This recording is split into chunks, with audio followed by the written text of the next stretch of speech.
You are watching the press preview, a first look at what's on the front pages as they arrive.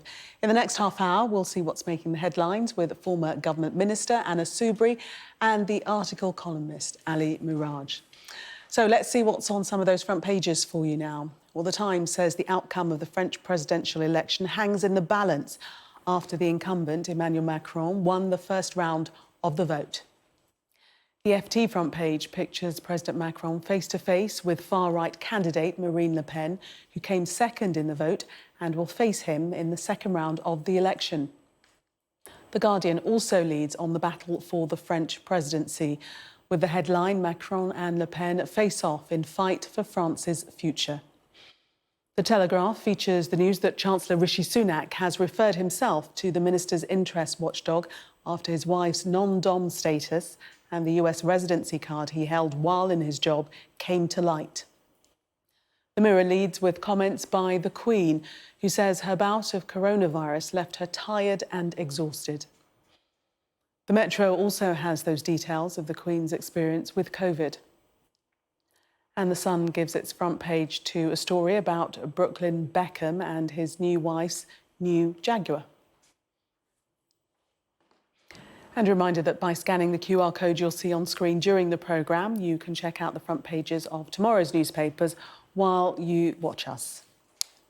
And we're joined tonight by Anna Soubry and Ali Miraj. Welcome to you both. Hope you're both well. Let's start with the French election and have a look at the Financial Times front page. And they have that photo with both candidates facing each other, as they will be doing on the 24th of April in the second round of elections, Anna. Yes. So quite rightly, this is dominating most of the front pages. And I don't think there's any surprise that it is going to be a runoff between Macron and Le Pen. And there seems to be some debate as to whether or not Macron actually has done better than he had done in 2017 or not. But the margin is about 28, 24% between the two of them.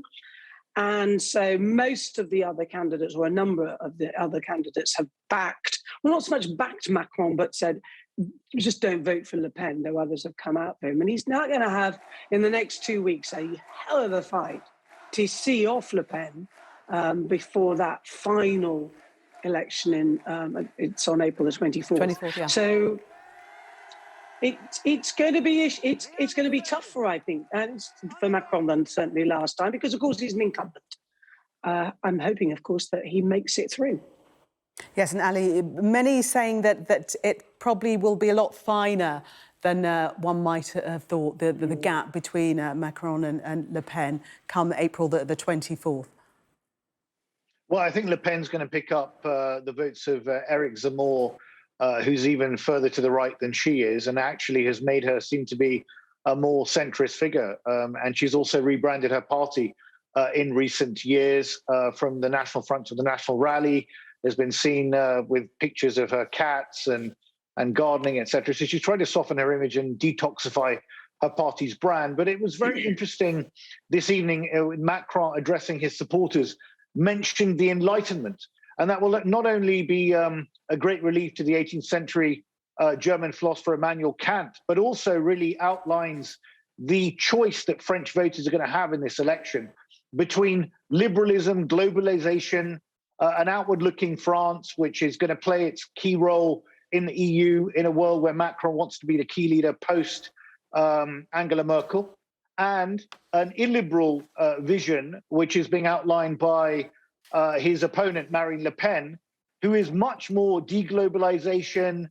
COVID will have helped that, but is also polling pretty well in rural areas. So this is as much about economics as it is about emotions and identity. And Le Pen has really fed into that very, very well. So I think that's how this election is going to be framed. And that's the choice in 2 weeks' time. Yes, and Anna, she has moved away from the anti-immigration stance of the party, and as Ali said, softened her image and chosen to focus on the cost of living.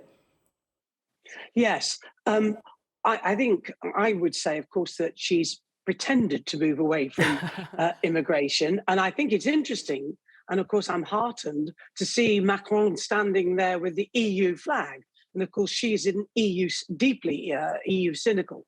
And so, in many ways, dare we mention the Brexit word, but that element will come into this election. And I'm so pleased to see Macron making the positive case, as Ali has described, but also making very much the positive case for the European Union. I think also, of course, there's the Putin factor and what's happening in Ukraine, because, of course, she's also an apologist, many say, for Putin. So I think the cards are with Macron. And as I say, I hope he wins. I think it's important, very important for Europe and obviously for France. Yes, he said to his in his speech tonight to his En Marche supporters in that rally in Paris that you should overcome your differences in a political action of unity for our country. He saluted all candidates in the first round and by name, but he didn't include Marine Le Pen, interestingly, Ali. Well, it is interesting. And what is also interesting, Gillian, is the fact that the old Gaullist and socialist parties have completely been hollowed out and marginalized. I mean, back in 88, they had about 54% of the vote. Tonight, they've got 6% between them. It's absolutely incredible. And if you go back to 2016, where Macron, then only 39, launched his La République En Marche party, which was really designed to move beyond the old socialist and conservative offering and come up with something completely new. It was really brave of him. And he's actually done pretty well. He's still sitting pretty well, although he did have those protests a few years back when petrol prices were increased with the Gilets jaunes. But I do think, look, Macron is a product of globalization. He is the archetypal French metropolitan high priest. He went to the École Nationale d'Administration, the finishing school for French elite bureaucrats, an ex-banker. He's playing well. He's cut taxes. He appeals to certainly the middle classes and the wealthier classes of France. But Le Pen is really positioning herself very much on the cost of living issues. She's also trying to target those people in the periphery, as even Macron wrote in 2016 in his own pamphlet, that if you neglect the periphery, the rural voters, you do so at your peril. Well, that's what Le Pen's targeting.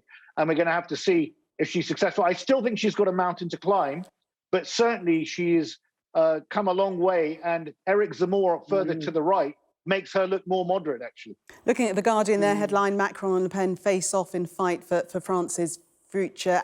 Anna, do you think that she is within touching distance? We have to take into consideration the votes the second time round on the 24th of April of all those that voted for the entire 12 candidates. And we had Jean-Luc Mélenchon saying tonight, appealing to his voters not to vote for Marine Le Pen. But our reporter who's out in Paris had spoken to several of his supporters who said second time round they would vote for Le Pen. Yeah, look, I don't think you should ever... It's always very dangerous, isn't it, to say, oh, Macron will do it. And it is a lot closer. It feels a lot closer than perhaps many are saying. I think the other thing which is really interesting, and Ali obviously analyses it beautifully, but, you know, it is extraordinary that in France, the choice is between what, basically a social democratic, Blairite sort of, yeah, that's where he is, radical centrist politician, and somebody from the far right, because Marine Le Pen absolutely is from there. However much she might want to hug her cats and all the rest of it, that is her background. It's all about branding in order to win votes. I don't think at her heart she's changed at all.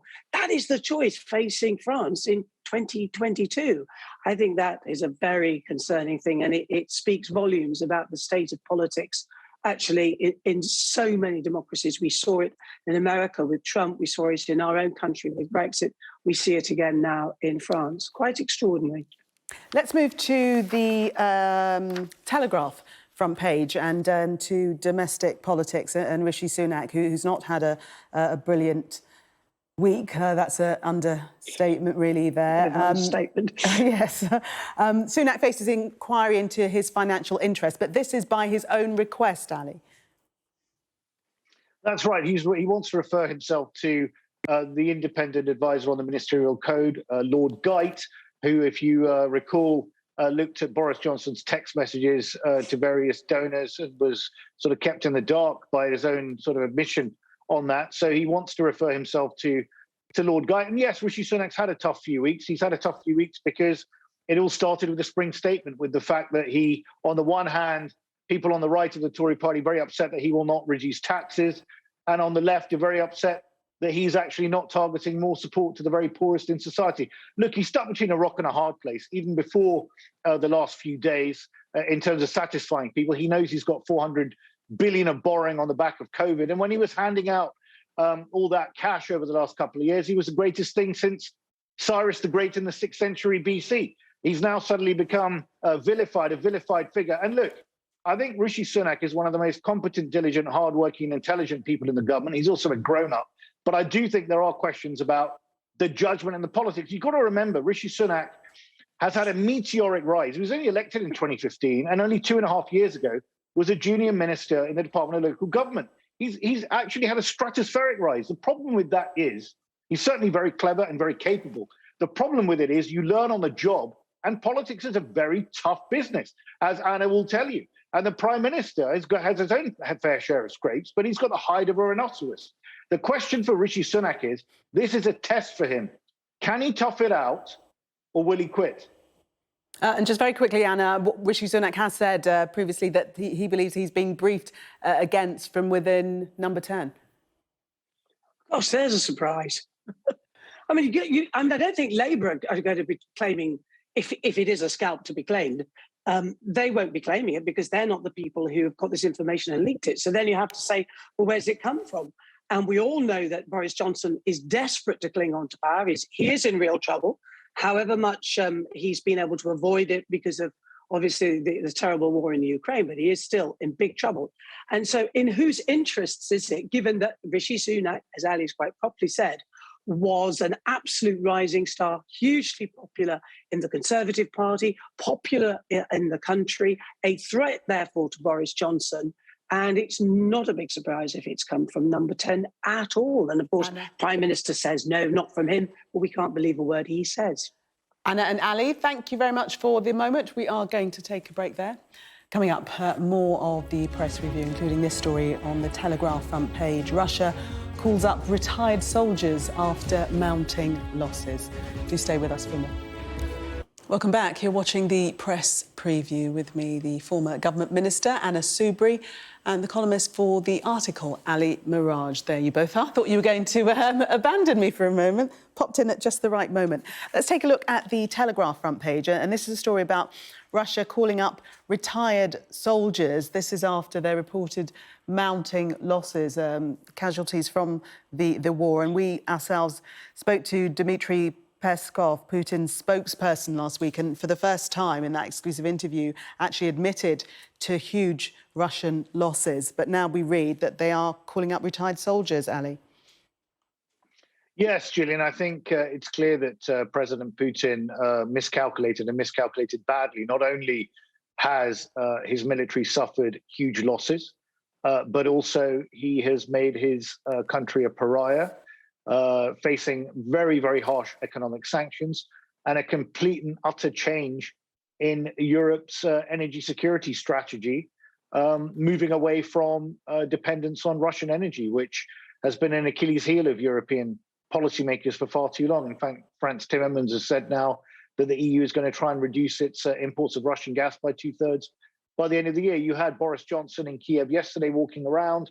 Zelensky's obviously very happy with the support that Johnson has given him, another 100 million in weaponry to be committed. And they are fighting back very hard and have pushed the Russians back to a second strategy now, where they're going to be focusing more on trying to retain what they've got in Donbass.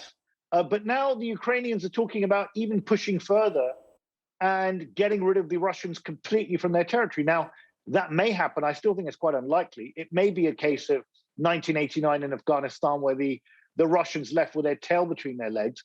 But I still think it's highly unlikely. I think what is more likely, and this is not being talked about enough, is that Zelensky is going to have to sit down with Putin, however unpalatable that is, and negotiate a peace. And the question is, how many more people have to die before that happens? But for now, at least, the Ukrainians seem to have their tails up and are willing to press on.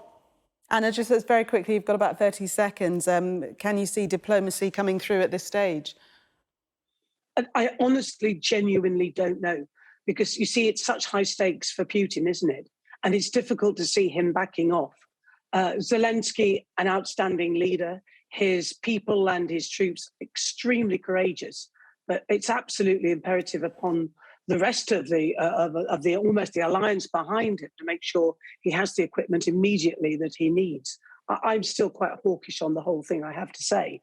Okay. I still don't think that we've been strong enough in standing up to Putin. Anna and Ali, thank you so much. See you in the next hour.